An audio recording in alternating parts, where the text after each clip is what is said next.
بسم اللہ الرحمن الرحیم۔ السلام علیکم ورحمۃ اللہ وبرکاتہ۔ محترم ناظرین، کسی بھی قسم کا کوئی بخار ہو، چاہے گرمی والا ہو، سردی والا ہو، کوئی بھی بخار ہو، باری کا ہو، تو اس کے لیے آپ سورہ مومنون کی آخری 5 آیات 7 بار پڑھ کر مریض کے اوپر دم کریں۔ مریض خود اپنے اوپر دم کرے، انشاءاللہ العزیز اللہ رب العالمین ہر قسم کے بخار سے نجات عطا فرما دیں گے۔ آخری 5 آیات کون سی ہیں؟ اعوذ باللہ من الشیطان الرجیم، بسم اللہ الرحمن الرحیم۔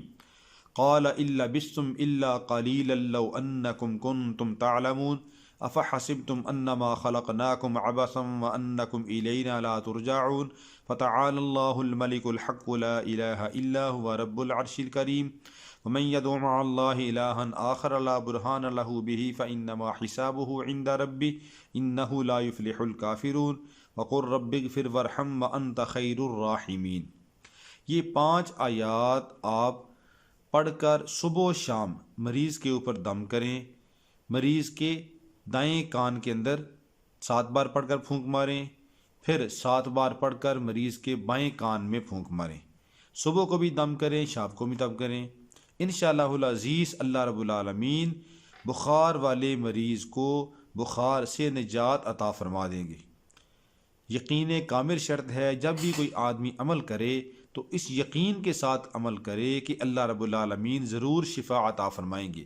اللہ کی ذات کے اوپر یقین کر کے اس بات کا یقین کریں کہ اللہ رب العالمین کے کلام میں شفا ہے، اور اللہ رب العالمین اپنے کلام پاک کی برکت سے مجھے شفا عطا فرمائیں گے۔ جب انسان پورا یقین رکھے گا اور یکسوئی توجہ دھیان کے ساتھ عمل کرے گا، اللہ رب العالمین ضرور شفا عطا فرمائیں گے۔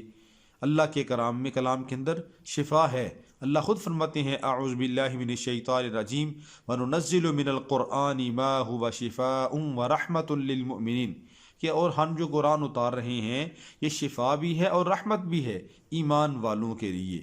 ایمان والا ہو، اللہ کی ذات کے اوپر یقین رکھ کے توجہ دھیان کے ساتھ یکسوئی کے ساتھ عمل کرے، اللہ رب العالمین ضرور اس کو شفائے کاملہ عطا فرمائیں گے۔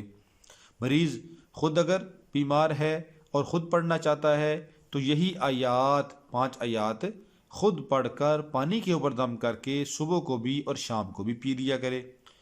دوسرا آدمی اس کے دائیں کان میں 7 بار، بائیں کان میں 7 بار پڑھ کر دم کرے۔ ہر قسم کے بخار سے اللہ رب العالمین نجات عطا فرما دیں گے۔ اللہ رب العالمین ہر مسلمان کو ہر بیماری سے محفوظ رکھے۔ جو مسلمان جہاں کہیں بھی بیمار ہیں، اللہ رب العالمین سب کو شفائے کاملہ عاجلہ مستمرہ دائمہ عطا فرمائے۔